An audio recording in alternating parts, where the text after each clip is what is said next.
दोस्तों, कलेक्टर साहिबा जब जाती है महाकुंभ नहाने, तब एक नांगा साधु कलेक्टर साहिबा के पैर पर गिरकर माफी मांगने लगता है।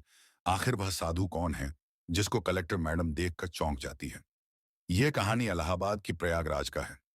गांव की खेतों पर नंगे पांव चलती हुई एक 10 वर्षीय बच्ची रमा, जिसका चेहरा गरीबी और संघर्ष की गवाही देता था, लेकिन उसकी आंखों में भविष्य के सुनहरे सपने चमकते थे।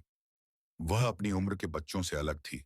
जहां बाकी बच्चे खेल कूद और मस्ती में व्यस्त रहते, वहीं रमा स्कूल के बाद अपने पिता रामदीन के साथ खेतों में काम करती। रामदीन एक साधारण किसान, जिसने कभी बड़े सपने नहीं देखे थे, लेकिन रमा के लिए उसने अपने सारे अरमान संजो रखे थे। वह अक्सर कहा करते, मेरी बेटी पढ़ेगी, लिखेगी और कलेक्टर बनेगी। रमा पढ़ाई में बेहद तेज थी। हर साल स्कूल में अव्वल आती और पूरे गांव में उसकी चर्चा होती। वह गांव के बच्चों के लिए प्रेरणा बन चुकी थी। उसके शिक्षक भी उसकी प्रतिभा से प्रभावित थे और उसकी मदद करने का हर संभव प्रयास करते। लेकिन रामदीन के कमजोर कंधे पर घर की आर्थिक जिम्मेदारी का भार था। गरीबी का आलम यह था कि कई बार घर में खाने के लिए भी कुछ नहीं होता। बावजूद इसके, रामदीन ने रमा की पढ़ाई का कभी समझौता नहीं किया। वह कहते, रमा की किताबों की कीमत उसकी मेहनत से कई गुना ज्यादा है। गर्मी के दिन थे। आसमान में सूरज अपनी पूरी ताकत से चमक रहा था। खेतों में काम कर रहे रामदीन की तबीयत अचानक बिगड़ने लगी। वह अक्सर बीमार रहते थे, लेकिन इस बार उनकी स्थिति गंभीर थी। रमा ने दौड़कर मां को बुलाया और गांव के वैद्य को बुलवाया। वैद्य ने हालत देखकर कहा, इनकी तबीयत काफी बिगड़ चुकी है। इन्हें शहर के बड़े अस्पताल ले जाना पड़ेगा। रामदीन की स्थिति देखकर मां की आंखों में आंसू भर आए। शहर ले जाने के लिए पैसे कहां से आते? घर में पहले ही गरीबी थी, और अब इलाज का खर्चा कैसे उठाया जाए, यह सोचकर पूरा परिवार हताश हो गया। रमा ने पिता की हालत को देखकर कहा, मैं कुछ करूंगी, बाबा को बचाऊंगी। उसने गांव के मुखिया और अन्य लोगों से मदद मांगी, लेकिन हर जगह से निराशा ही हाथ लगी। कुछ दिन इलाज की कोशिश के बाद रामदीन की तबीयत और बिगड़ गई।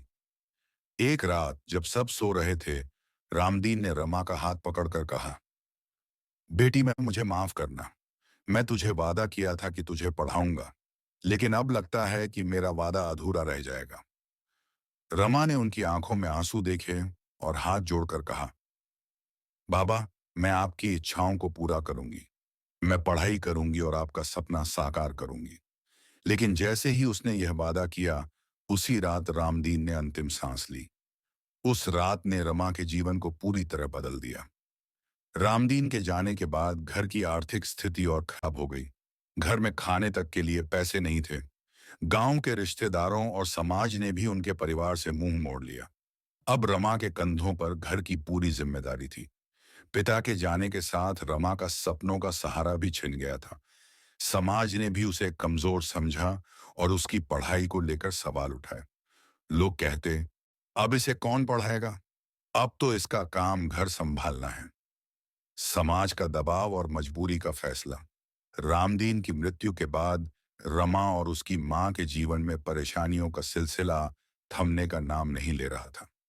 रामदीन के गुजरने के साथ ही गांव के रिश्तेदारों और समाज ने भी धीरे धीरे उनसे दूरी बना ली। पहले जो लोग सहानुभूति दिखा रहे थे, अब वही उनकी हालत का मजाक उड़ाने लगे थे।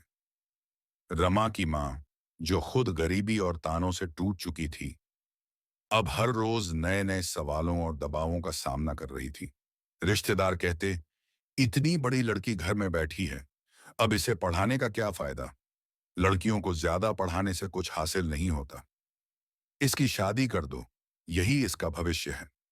गांव के मुखिया और अन्य लोगों ने भी मां पर दबाव डालना शुरू कर दिया। कोई कहता, अगर इसे अब शादी के बंधन में नहीं बांधा गया, तो समाज इसे स्वीकार नहीं करेगा। तो कोई ताना मारता, एक गरीब किसान की बेटी कितने दिन अकेली रह पाएगी? जल्दी ही इसे बदनामी का सामना करना पड़ेगा। रमा ने इन तानों को सुना और मां के चेहरे पर चिंता की लकीरें देखी। वह जानती थी कि उसकी मां समाज के दबाव के आगे झुकने लगी है। एक दिन जब रमा स्कूल से वापस आई, तो उसने देखा कि घर में रिश्तेदार इकट्ठा हैं। सब लोग उसकी मां को समझा रहे थे। उसकी चाची बोली, बहन तुम्हारे पास और कोई रास्ता नहीं है। सुरेश का रिश्ता अच्छा है। लड़का थोड़ा मानसिक रूप से कमजोर है, लेकिन परिवार संपन्न है। कम से कम रमा की जिम्मेदारी तो पूरी हो जाएगी।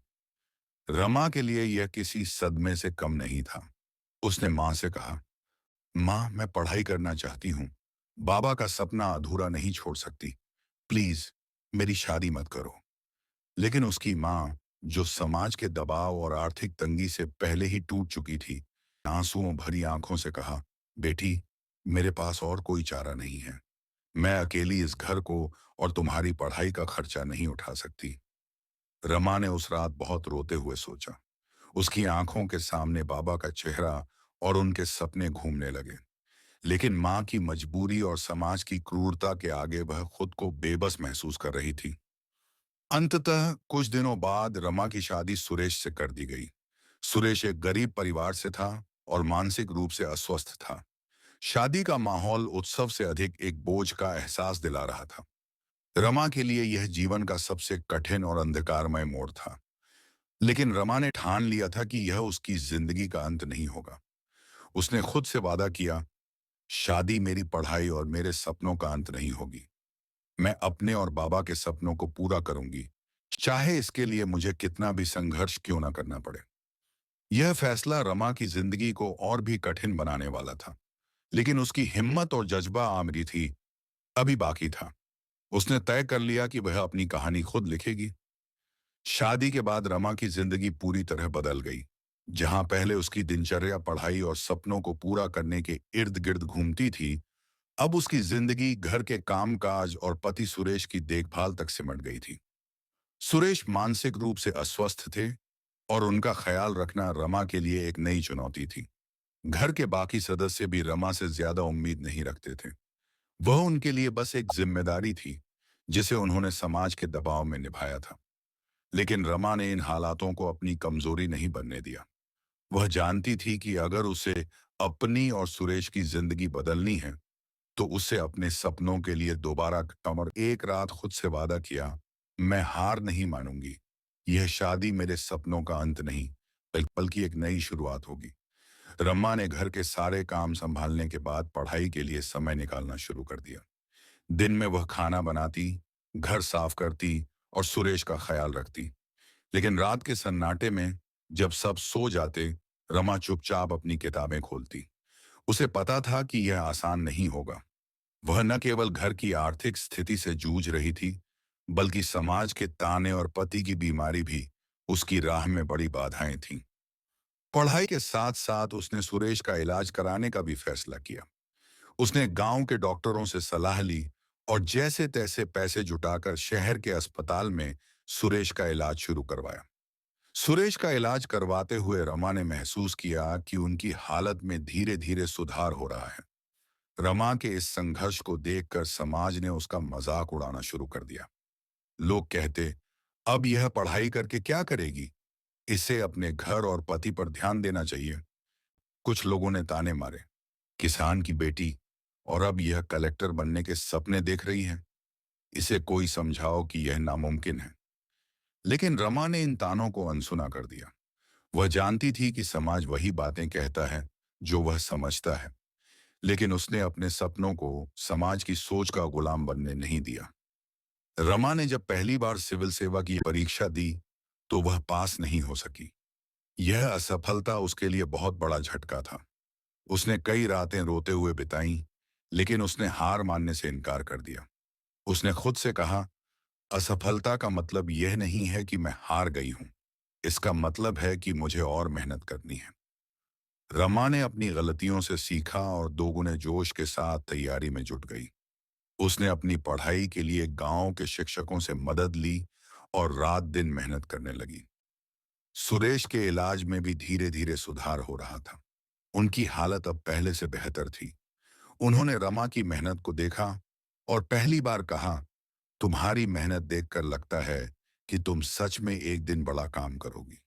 यह शब्द रमा के लिए एक नई ऊर्जा बन गए। उसने महसूस किया कि उसकी मेहनत सिर्फ उसके लिए नहीं, बल्कि उसके परिवार के लिए भी एक उम्मीद है।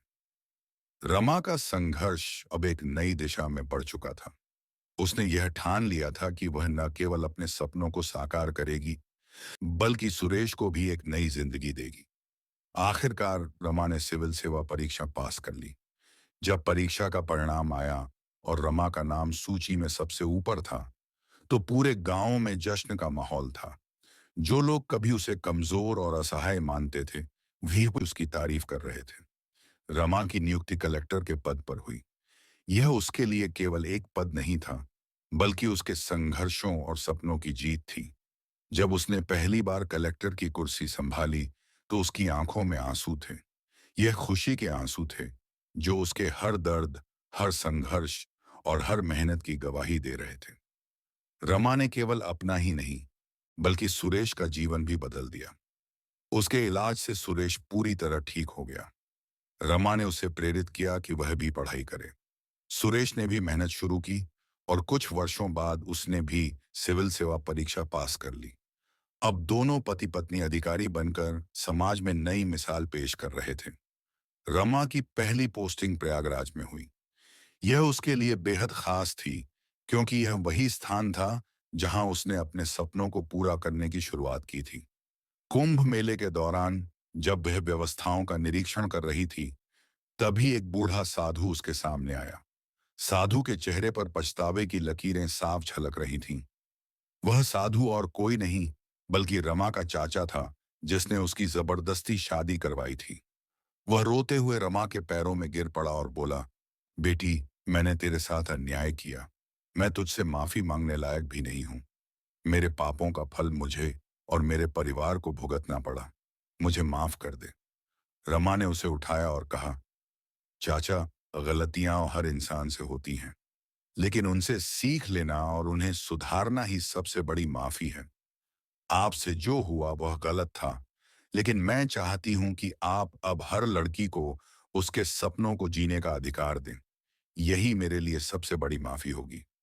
रमा के इस व्यवहार ने न केवल उसके चाचा को, बल्कि आसपास के सभी लोगों को सोचने पर मजबूर कर दिया। उसके चाचा ने वादा किया कि वह अब हर उस लड़की की मदद करेंगे जो अपने सपनों को पूरा करना चाहती है। रमा ने अपने गांव में लड़कियों के लिए एक स्कूल खोला, जहां गरीब और पिछड़े परिवारों की बेटियां शिक्षा प्राप्त कर सकें। वह समाज को यह संदेश देती रही कि हर लड़की को अपने सपनों को पूरा करने का अधिकार है। समाज का कर्तव्य है कि वह उनका साथ दे। माफी और प्रेरणा का संदेश। रमा की कहानी यह सिखाती है कि माफी मांगना और माफ करना दोनों ही जीवन को नई दिशा दे सकते हैं। माफी केवल शब्दों तक सीमित नहीं होती, यह उस बदलाव में झलकती है जो हम अपने और दूसरों के जीवन में लाते हैं। रमा ने माफ करके और दूसरों को प्रेरित करके यह साबित कर दिया कि इंसान केवल अपने लिए नहीं, बल्कि समाज के लिए भी जीता है। उसकी सफलता और संवेदनशीलता ने उसे एक ऐसी मिसाल बना दिया जिसे लोग सदियों तक याद करेंगे। माफी से दिल साफ होता है और प्रेरणा से जीवन बदलता है। यही रमा की कहानी का सबसे बड़ा संदेश है। मुझे उम्मीद है कि आपने इस कहानी से कुछ सीखा होगा। इस कहानी का उद्देश्य ये है कि आप इससे कुछ सीखें और अपने जीवन में प्रयोग करें। वीडियो पसंद आया तो चैनल को सब्सक्राइब करें, वीडियो को लाइक करें और कल फिर मिलेंगे